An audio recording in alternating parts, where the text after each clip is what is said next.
Hola queridos alumnos, continuamos con nuestra clase de líneas notables, ángulos formados por bisectrices. En nuestro libro, página 23 de actividades, empezamos con el ejercicio número 5. Del gráfico EF y CD son bisectrices. Aquí está. EF es una bisectriz, entonces estos dos ángulos son iguales, o este ángulo queda dividido en dos partes iguales, y luego te dicen que CD también es bisectriz.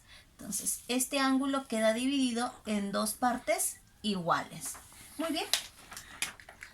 Utilizaremos la propiedad cuando las bisectrices son interiores a un triángulo. ¿Cuál es ese ángulo formado por las bisectrices? El 110. Este 110 va a ser igual a 90 más la mitad de ¿quién? De G. Y G es tetita. Este 90 pasamos a restar con el 110, sería 20.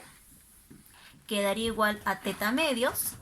Ese número 2 pasa a multiplicar y tetita sería 40 grados. No nos piden el valor de teta, sino el valor de x. Entonces este teta nos sirve para reemplazar. Este ángulo va a ser de 40 grados. Como es un triángulo rectángulo, todos sus ángulos suman 180. Uno de esos ángulos ya es de 90 grados. Entonces preguntamos el complemento de 40. ¿Cuál es el complemento de 40? 50.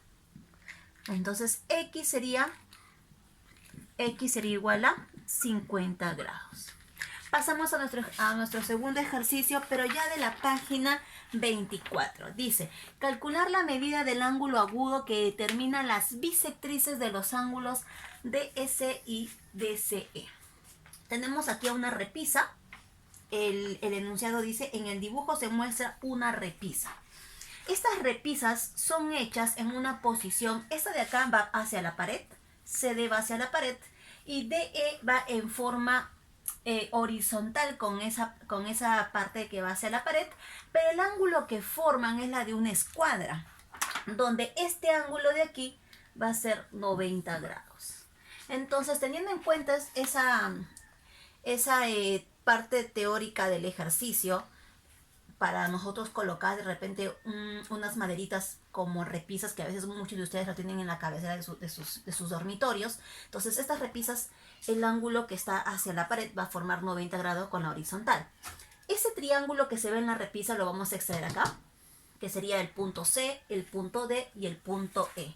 En el punto D es donde se localiza el ángulo de 90, le estamos colocando el cuadradito, que es la otra interpretación del ángulo de 90 grados, y estamos trazando las bisectrices como menciona en el enunciado. Me dice, determina las bisectrices de los ángulos de EC, quiere decir que en E va la bisectriz, aquí está, en E va la bisectriz. Entonces, estos dos ángulos son iguales. El otro, la bisectriz va en el C, DCE, pero en el C. Aquí está C, la bisectriz va en C. Entonces, el ángulo C queda también dividido en dos partes iguales. Este de acá, muchachos, sería el ángulo formado por las bisectrices. Pero tenemos que darnos cuenta de algo. Que este ángulo formado por las bisectrices es un ángulo obtuso. Y el que está adyacente, suplementario a su lado, este sería el ángulo agudo. Según el enunciado nos dice calcular la medida del ángulo agudo que terminan estas bisectrices. Entonces este es el ángulo agudo. Vamos a poner X. X agudo. Ahí está. Muy bien. ¿Se acuerdan de la técnica que hablamos el día de ayer? De los externos de cada uno de estos ángulos. Mira. Aquí vamos a prolongar. Esto de aquí vendría a ser también 90 grados. Y este X, la razón es de 1 a 2. ¿Se acuerdan? ¿Verdad? Entonces aquí podemos plantear de la siguiente forma. Como X es como 1, entonces esto va a ser la mitad de ¿quién? De 90. Y X va a ser igual a 45 grados. Y tenemos nuestra respuesta. Ojo, eso no quita que de repente alguien quiere trabajar de otra forma. De repente aquí le pone Y y resuelve la propiedad, la que utilizamos en la número 5. El ángulo formado por las bisectrices ahora viene a ser Y. Esto va a ser igual a 90 más la mitad de ¿quién? Del ángulo D. ¿Cuánto mide el ángulo D acá adentro?